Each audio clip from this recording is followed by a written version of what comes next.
बात करते हैं आज के इस खास शो की और सबसे पहले बात करेंगे उत्तर प्रदेश की सियासत की। पश्चिम का रण बहुत भीषण हो चुका है।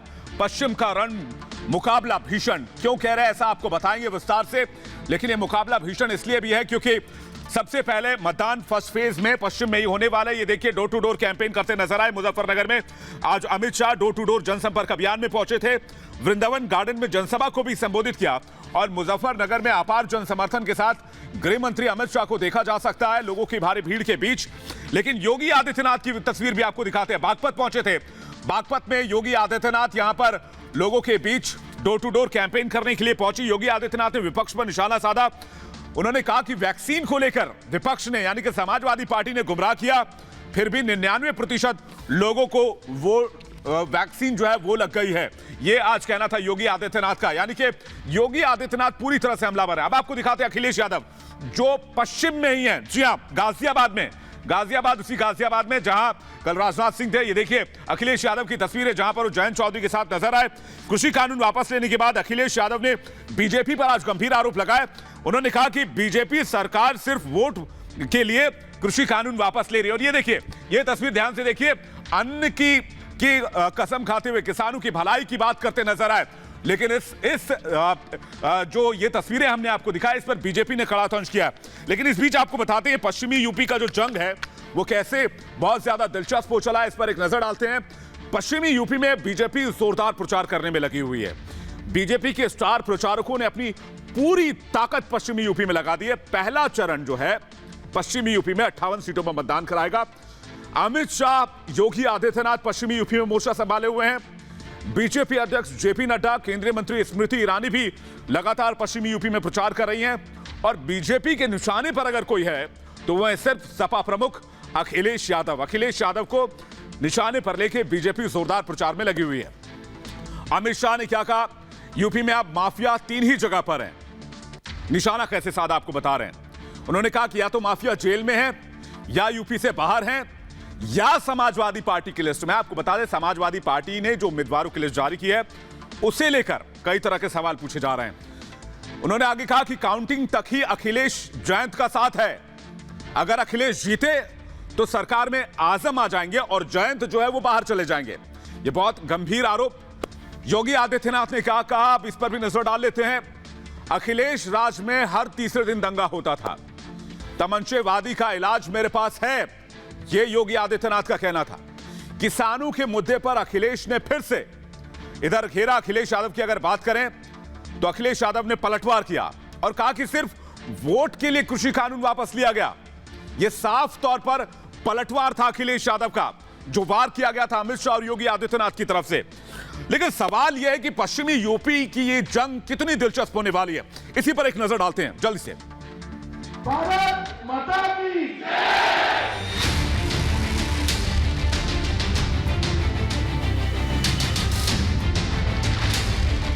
पलायन कराने वाले माफिया आज उत्तर प्रदेश से पलायन कर।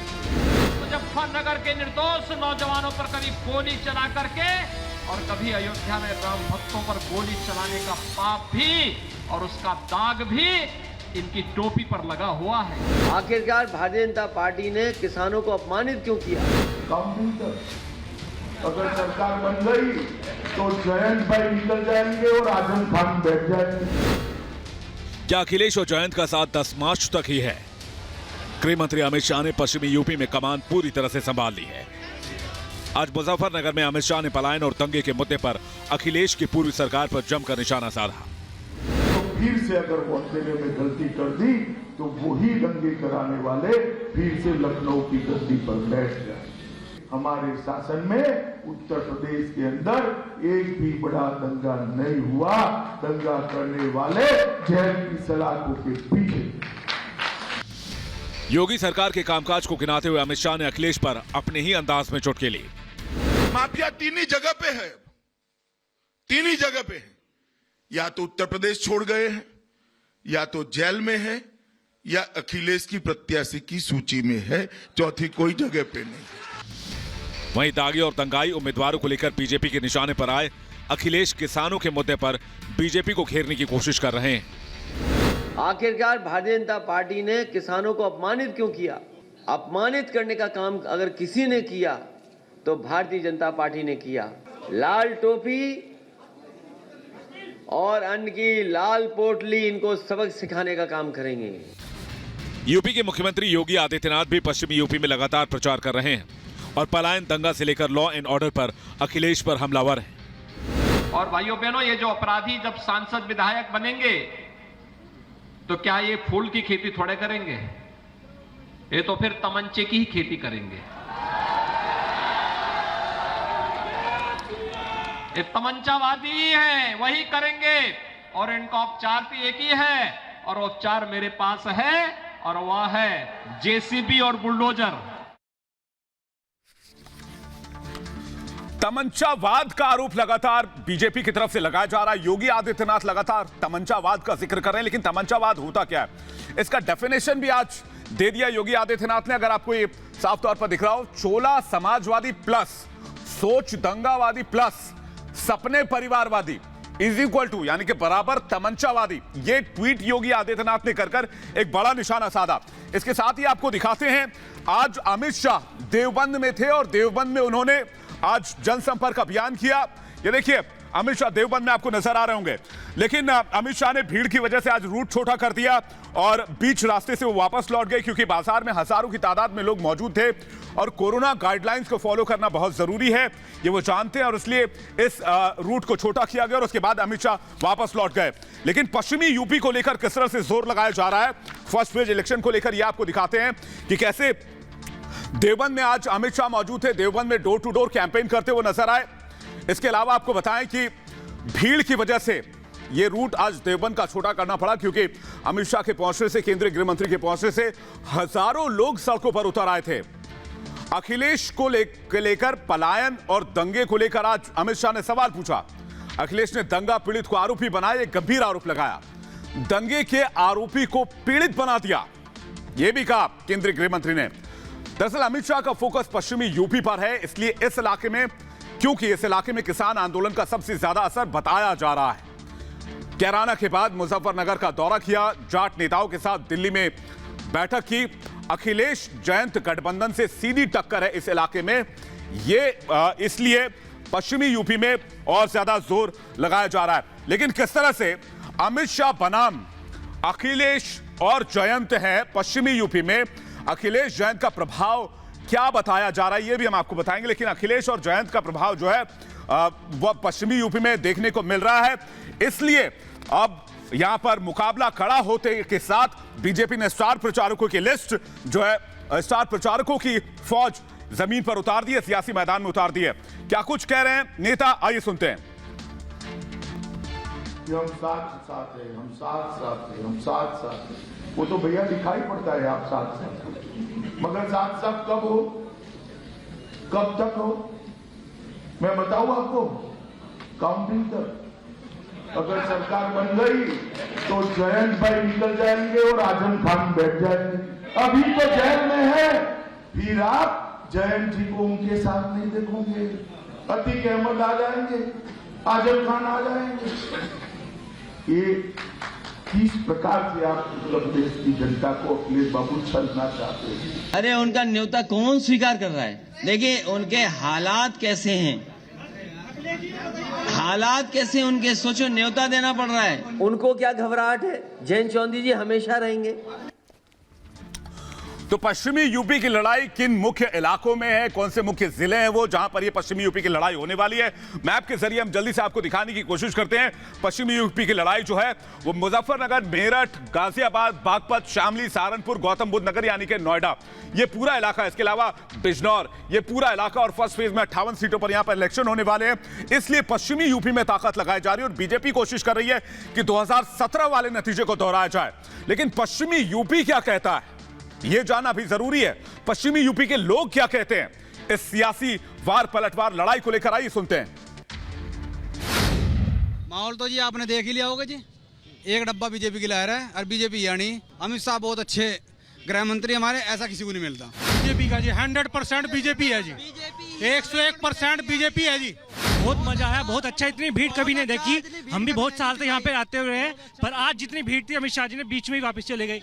बहुत भीड़ थी आज। बहुत ही अच्छा माहौल है। पूरे उत्तर प्रदेश में पूर्ण बहुमत के साथ 300 प्लस सीटें लेकर के माननीय योगी आदित्यनाथ जी की पूर्ण बहुमत से सरकार बनने जा रही है। बहुत अच्छा महसूस हुआ और 100% यहाँ बीजेपी के पक्ष में वोट होगा। और जो है बाकी लोग ये जो है जातिवाद पे वोट मांगने इन सबको निष्क्रिय कर देंगे। सफलता सिर्फ योगी जी को मिलनी है, 300 प्लस मिलने हैं। अखिलेश यादव जी नहीं आएंगे, किसी % पे नहीं आएंगे। यहाँ पे बीजेपी आएगी 100%। इतना विकास हुआ है, इतनी सड़कों का जाल बिछ गया, केवल यहाँ पे फूल खिलेगा, फूल ही आएगा। सब बदलाव आया, गुंडागर्दी खत्म होगी। ठीक है, मुख्यमंत्री योगी जी आएंगे।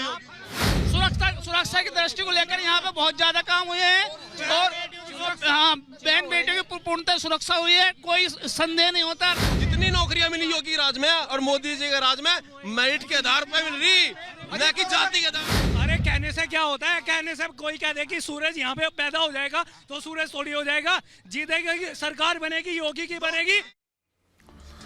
तो पश्चिमी यूपी में बीजेपी के बड़े बड़े नेता धुरंधर कैसे मोर्चा संभाले हुए तस्वीरें आपको दिखाते हैं। बरेली चलते हैं सीधे। बरेली में जेपी नड्डा बीजेपी अध्यक्ष की तस्वीरें आप देख रहे हैं। डोर टू डोर कैंपेन कर रहे हैं, लोगों से बीजेपी के पक्ष में वोट की अपील कर रहे हैं, बीजेपी के कामों को गिना रहे हैं और लोगों के बीच जा रहे हैं। ये देखिए पर्चा बांटते हुए बीजेपी की तरफ से ये तस्वीरें हम आपको दिखा रहे हैं जहां पर जेपी नड्डा नजर आ रहे हैं। अब आपको लिए चलते हैं स्मृति ईरानी जो कि मेरठ में नजर आई। मेरठ की तस्वीरें जल्दी से लाई। यहां पर ये देखिए मेरठ की तस्वीरें जहां पर सभा करती नजर आई स्मृति ईरानी और मेरठ में प्रचार के लिए पहुंची स्मृति ईरानी। बीजेपी के पक्ष में माहौल बनाने के लिए पहुंची स्मृति ईरानी। क्या कुछ कहा उन्होंने मेरठ पहुंचकर, ये भी सुनिए। समाजवादी पार्टी के नेताओं की इतनी जरूरत हो गई कि वो जनता को धमका दे कि देखो चुनाव के बाद हम क्या हश्र करते हैं। मैं सपा के उस नेता से कहना चाहती हूं कि इस लोकतंत्र में जनता क्या हश्र करती है वो इस चुनाव में आपको एक बार फिर पता चलेगा कि अपराधी एक भी तत्व सर नहीं उठा पाएगा। अपराध करने वाला सीधा सलाखों के पीछे जाएगा। तो स्मृति ईरानी करारा वार करती नजर आई पूर्व की अखिलेश सरकार पर। लेकिन इसके साथ ही सवाल उत्तर प्रदेश चुनाव में यह उठता है कि देश की सबसे पुरानी पार्टी, उत्तर प्रदेश की कभी सबसे मजबूत में से एक पार्टी यानी कि कांग्रेस, बीएसपी कहां है प्रियंका गांधी और राहुल गांधी। सवाल यह है बीएसपी का जनाधार क्यों नहीं दिख रहा, या बीएसपी मैदान में उतने कद्दावर तरीके से क्यों नहीं नजर आ रही। क्या बीएसपी ने पहले ही हार मान ली है, ये बहुत बड़ा सवाल है। क्या राहुल गांधी को उत्तर प्रदेश जाने से डर लग रहा है, वो उत्तर प्रदेश क्यों नहीं जा रहे, ये भी बहुत बड़ा सवाल है। तो यूपी की लड़ाई जो है वो, उसमें ये दोनों बड़ी पार्टियां कहां हैं, इस पर हम थोड़ी चर्चा कर लेते हैं। सर्वे में तमाम जो जितने अभी तक ओपिनियन पोल्स आए हैं उसमें योगी आदित्यनाथ यानी कि बीजेपी और अखिलेश यादव यानी कि समाजवादी पार्टी में मुख्य टक्कर बताया जा रहा है। और अब तक के ओपिनियन पोल में बीएसपी सुप्रीमो मायावती और प्रियंका गांधी कहीं रेस में नजर नहीं आ रही, वो दोनों कहीं मुकाबले में नहीं दिख रहे हैं। दोनों के बीच तीसरे और चौथे नंबर की लड़ाई होती नजर आ रही है। इसलिए प्रचार में भी बहुत ज्यादा ये दोनों पार्टियां हाथ नहीं आजमा रही हैं। दोनों पार्टी, कांग्रेस के कई उम्मीदवारों ने इसमें टिकट वापस भी ले लिया, यह हमें खबर मिल रही है। सर्वे में बीएसपी को सबसे ज्यादा नुकसान होता दिख रहा है। वहीं कांग्रेस की स्थिति में 2017 के मुकाबले बहुत ज्यादा सुधार होता नहीं दिख रहा है। लेकिन पश्चिमी यूपी का समीकरण क्या कहता है? पिछले अगर हम तीन चुनाव अगर ले लें, हम पिछले आम चुनाव को ले लें और पिछले विधानसभा चुनाव को ले लें, दोनों के लिहाज से उत्तर प्रदेश क्या कहता है, इस पर एक नजर डालते हैं। जल्दी से ग्राफिक्स लेकर आइए स्क्रीन पर कि स्थिति क्या थी 2012 में। 2012 में जो चुनाव हुए थे पश्चिमी यूपी की, उसमें 136 में से 16 सीटें बीजेपी को मिली थी। समाजवादी पार्टी के खाते में 52 सीट गई थी, बीएसपी को 40 और कांग्रेस को 8। आप देखिए ये इसलिए दिखा रहे हैं क्योंकि पश्चिमी यूपी की भूमिका कितनी बड़ी होती है किसी भी सरकार को बनाने के परिप्रेक्ष्य में। आप लोकसभा चुनाव 2014 की अगर बात करेंगे तो बीजेपी को 80 में से 26 सीटें मिली थी, समाजवादी पार्टी को 3 सीटें मिली थी, जो कि पश्चिमी यूपी में 29 सीटें आती हैं। पूरे उत्तर प्रदेश में 80 सीटें आती हैं, पश्चिमी यूपी में 29 सीटें आती हैं। पूरे उत्तर प्रदेश की बात करें तो पूरे उत्तर प्रदेश में 80 सीटें आती हैं, लेकिन 29 में से बीजेपी को 26 सीट मिली और 2014 में मोदी सरकार का गठन हुआ, यह आपको भी पता है। आगे बढ़ते हैं। इसी तरह 2017 पर नजर डालते हैं, जब योगी आदित्यनाथ मुख्यमंत्री बने थे, बम्पर जीत मिली थी, मोदी लहर थी। इस समय योगी आदित्यनाथ अभी तक फेस में नहीं थे, लेकिन 2017 में आप देखिए जो मोदी लहर चल रही थी उसमें 136 में से 129 सीटें बीजेपी के पाले में गई पश्चिमी यूपी में। और आपको पता है 109 सीटें गई, माफ कीजिएगा। और आपको पता है कि पश्चिमी यूपी की 109 सीटें जाने के बाद 2017 में 325 सीटें बीजेपी अलायंस को मिली थी, जो कि सबसे बड़ी जीत में से एक मानी जाती है। समाजवादी पार्टी को इस इलाके में 21 सीटें मिली, बीएसपी को 3 मिली, कांग्रेस को 2 सीटें मिली पश्चिमी यूपी की अगर बात करें। ठीक इसी तरह 2019 लोकसभा चुनाव की अगर बात करेंगे, इस इलाके में 29 सीटें आती है, जिनमें से बीजेपी को 21 सीटें मिली, समाजवादी पार्टी को 3 मिली, बीएसपी को 5 मिली। और आपको पता है 2019 के चुनाव में मोदी सरकार ने लोकसभा चुनाव में कितनी बड़ी जीत हासिल की थी। तो ये जो है वो इतिहास कहता है। और अगर ये रिपीट हुआ, 2017 रिपीट हुआ, 2017 रिपीट करने की कोशिश कर रही है बीजेपी, योगी सरकार कोशिश कर रही है 2017 का को दोहराए। अगर ये रिपीट होता है या -2 भी होते हैं तो भी 250 तक बीजेपी आसान से पहुंच सकती है। अगली खबर की तरफ चलते हैं। मुनव्वर राणा, जो कि काफी मशहूर शायर हैं, लेकिन अब विवादों के शायर भी बनते जा रहे हैं। उन्होंने क्यों कहा तो यूपी छोड़ दूंगा, उत्तर प्रदेश छोड़ दूंगा। आखिर ऐसा कहने की जरूरत क्यों पड़ी, क्यों एक बार फिर से विवादों में नजर आ रहे हैं? ये देखिए मुनव्वर राणा, जिनसे आज रिपब्लिक भारत ने खास बातचीत की, उन्होंने एक ऐसा बयान दिया जिस पर विवाद गहरा गया। एक बार फिर से उन पर सवाल उठाए जाने लगे। क्या कुछ कहा उन्होंने, आइए सबसे पहले इस पर नजर डालते हैं। आखिर क्यों कहा तो यूपी छोड़ दूंगा? वर्तमान सरकार पलायन रट रही है, यह कहना है मुनव्वर राणा का। मुनव्वर राणा कहते हैं मुसलमानों में खौफ है, लेकिन वो बोल नहीं सकते। ये मुनव्वर राणा का अपना पॉइंट ऑफ व्यू है, वो ये उनका परिप्रेक्ष्य है। आगे कहते हैं अगर योगी सरकार आई तो हमें यहां रहने की जरूरत नहीं है और मैं यहां से पलायन कर लूंगा। उन्होंने यह भी कहा आगे कि अपनी मिट्टी छोड़ने का दुख होगा, लेकिन घोंसला खतरे में हो तो चिड़िया भी आशियाना छोड़ देती है। योगी सरकार में इमरजेंसी से भी बुरा दौर आ चुका था, यह कहना है मुनव्वर राणा का। आज पलायन की बात होती है, लेकिन हजारों मुसलमानों ने पलायन किया, उसकी कोई बात नहीं करता है, यह कहना था मुनव्वर राणा का। क्या कुछ कहा मुनव्वर राणा ने, आइए आपको वो बातचीत सुनवाते हैं। लेकिन मुनव्वर राणा का ये बयान सामने क्यों आया है? क्या वो किसी सियासी मकसद से ऐसा बोल रहे हैं? क्या इसके पीछे कोई चुनावी एजेंडा है? इस पर भी बात करें, लेकिन सुनिए पहले मुनव्वर राणा को। हिंदू राष्ट्र का मतलब जो वो चाहते हैं, जैसे मतलब जो ये समझते हैं 80-20, what do you mean by 80-20? What do you mean by 80-20? Political term है, वो कह रहे हैं 80% जनता हमारे साथ है, 20% और लोगों के साथ। नो 80% अगर होती तो वो इस मुल्क में आग लगा देते। अच्छा, आप जिम्मेदारी ले रहे हैं, आप कह रहे हैं कि उत्तर प्रदेश के मुसलमान या देश के मुसलमान एक खास कौम उनके साथ नहीं है। आपका ये कहना कोई नहीं है उनके साथ, और जो कहते हैं कि हम उनके साथ हैं खुद आके कहते हैं कैमरे पर, उनका क्या? नहीं ठीक है, होंगे जो होंगे वही होंगे। 20% की जनसंख्या है उत्तर प्रदेश में, 20% है मुसलमान उत्तर प्रदेश में, 3 करोड़ से ज्यादा। जी ठीक है, हाँ। लेकिन ये है कि जो मुख्तार अब्बास नकवी जैसे लोग होंगे वो होंगे। आप योगी सरकार है इसलिए दुखी हैं? नहीं, योगी जी के एटीट्यूड से दुखी है। अच्छा ठीक है, तो अब जल्दी से एक बार आपको यह भी बता देते हैं मुनव्वर राणा का परिचय क्या है। वैसे किसी परिचय के मोहताज तो नहीं है, लेकिन बार बार विवादों में रहते हैं तो एक बार परिचय जानना भी जरूरी है। दरअसल उर्दू के एक जाने माने शायर हैं मुनव्वर राणा। उत्तर प्रदेश के रायबरेली में जन्म हुआ। 2014 साहित्य अकादमी पुरस्कार से सम्मानित किए गए। 2015 में अवार्ड वापस करने की बात कही। एक बेटा और 3 बेटियां हैं। बेटे का नाम तबरेज राणा है। संपत्ति विवाद में तबरेज गिरफ्तार हुआ। सुमैया, फौजिया, उरूसा बेटियों के नाम हैं। सीए प्रोटेस्ट में शामिल रही सुमैया। समाजवादी पार्टी में उरूसा कांग्रेस की सदस्य हैं। कई बार विवादित बयान भी इन्होंने दिए हैं मुनव्वर राणा ने। और मुनव्वर राणा को लेकर आखिर सवाल यह उठता है कि बार बार इस तरह के बयान से मुनव्वर राणा को क्या फायदा होने वाला है, या किसी खास पार्टी को फायदा पहुंचाना चाहते हैं? जैसे कि हमने आपको बताया, इनके परिवार के कई सदस्यों का ताल्लुक राजनीतिक पार्टियों से रहा है, खासकर समाजवादी और कांग्रेस पार्टियों से। देखिए एक स्टोरी।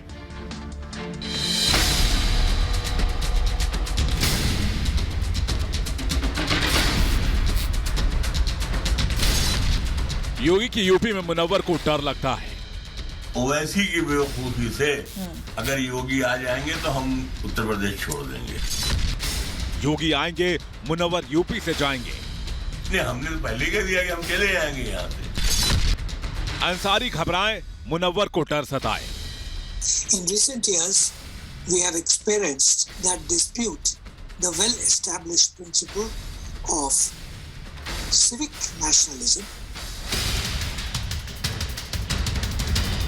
मुनव्वर राणा हूं या फिर हामिद अंसारी, अल्फाज अलग हो सकते हैं लेकिन मकसद एक ही नजर आता है, वो भी नफरत फैलाना। यूपी में चुनाव की तारीख जैसे जैसे नजदीक आ रही है, सर्दी के इस मौसम में सियासी पारा बढ़ता जा रहा है। नफरत की फसल के जरिए एक बार फिर ध्रुवीकरण की सियासत तेज होती जा रही है। लेकिन हैरान करने वाली बात यह है कि इस ध्रुवीकरण में नेताओं से ज्यादा वो लोग आगे हैं जिनको देश ने सिर आंखों पर बिठाया है। कि अगर ओवैसी की बेवकूफी से अगर योगी आ जाएंगे तो हम उत्तर प्रदेश छोड़ देंगे। उसके बाद हमारे ऊपर मुख्तलिफ केसेस होते हैं, जो हमारा अभी हम जबान खोलेंगे अभी 2 केस हमारे ऊपर हो जाएंगे। तो इसका मतलब क्या हुआ? बोलते हुए मुसलमान की जबान काटना चाहते हैं। आप जिसको जिगाए, एक मुख्तार अंसारी के नाम पर किसी भी अंसारी को आप बंद कर देंगे। योगी जी तो खुल्लम खुल्ला वो शुरू से आखिर तक मुसलमानों को ये समझते हैं कि वो हिंदुस्तान के दुश्मन है। An electoral majority in the guise of a religious majority and monopolize political power. It wants to distinguish citizens on the basis of their faith, give vent to intolerance, insinuate otherness. Munawwar Rana के बयान के सियासी मायने निकाले जा रहे हैं। राजनीतिक हलकों में इस बयान को लेकर विवाद हो गया। राजनीतिक प्रतिक्रियाएं मुनव्वर राणा के बयान को लेकर क्या आ रही हैं, इस पर नजर डालते हैं।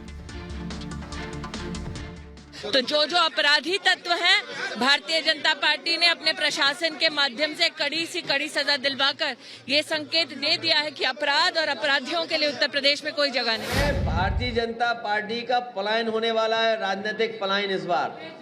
किसान नौजवान तैयार हैं इनको हटाने के लिए। किसी को अगर डर लगता है तो वो भू माफिया है, वो अपराधी है, बलात्कारी है, डकैत है। तो अगर आपको डर लग रहा है तो यह आपको सोचना होगा कि आपने ऐसे क्या गलत कृत्य किए हैं कि आपको वर्दी से डर लगने लगा है, और वर्दी से डर अच्छा है। अब इनके दिमाग में बात समझ में नहीं आती कि इस तरह की बात कहने से वो बीजेपी को एक मौका दे रहे हैं मुस्लिम समाज को बदनाम करने के लिए। और अगर वो ये समझ कर कह रहे हैं कि मुसलमान खुश हो जाएगा, अरे भाई आप इस तरह की बात कहकर समझते कि मैंने बहुत बड़ा काम कर दिया।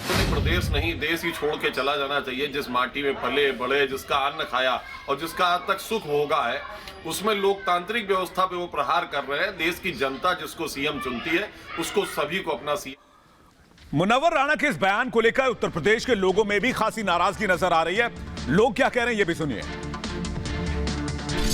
डर उनको इसलिए लग रहा है कि उनको लग रहा है कि योगी सरकार दोबारा आ रही है। ठीक चुनाव के पहले अभी से डर लगने लगा, तो ये इसके पीछे एक राजनीतिक उनका उद्देश्य है, ध्रुवीकरण का उद्देश्य है। और जनता इस चीज़ को भली भांति जानती है। उनका अब कहीं वो केवल अपनी एक शायर की जो मर्यादा है उसका भी वो उल्लंघन कर रहे हैं। बड़ा दुख का विषय है कि मुनव्वर राणा जी ने जो कुछ भी कहा है वो अपनी सोच विचार से कहा होगा। अगर इनको डर लग रहा है तो ये डरें, ऐसा कुछ नहीं है। योगी सरकार में किसी को किसी चीज़ से डर नहीं लगना चाहिए। और मेरा तो ये मानना है कि ऐसी ध्रुवीकरण की जो सोच है, ये सोच विचार से ऊपर हट के बात करना चाहिए। मुनव्वर राणा जी को डर लगता है, ये बात गलत है। मैटर क्या है कि मुनव्वर राणा जी हमेशा से भेदभाव की राजनीति करते आ रहे हैं।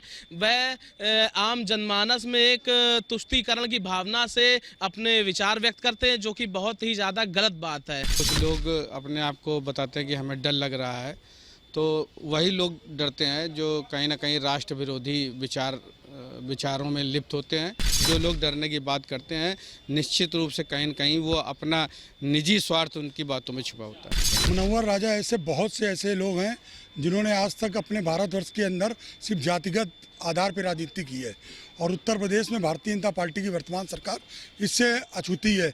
सभी को साथ और सबका विकास को लेकर चल रही है, और इसी बात का मुनव्वर राणा जैसे लोगों को डर है कि भाजपा सरकार और योगी सरकार पुनः ना वापस आए।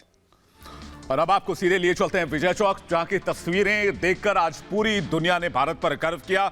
हर भारतवासी को भारत पर गर्व हो रहा था। ये देखिए राजपथ पर बीटिंग द रिट्रीट समारोह की तस्वीरें, जहां पर बेहतरीन तस्वीरें नजर आई। ये ड्रोन की तस्वीरें आप देख रहे हैं। 1000 स्वदेशी ड्रोन ये तस्वीर बनाते नजर आए और इसमें तिरंगा बना, इसमें महात्मा गांधी की तस्वीर बनी, इसमें वो तमाम चीजें बनी जो भारत की उपलब्धियां हैं। और आज मेरे वतन के लोगों धुन भी आज बजी। आज 26 धुनें बजाई गई, लेकिन इस धुन ने सबका मन मोह लिया। आइए आपको भी सुनवाते हैं।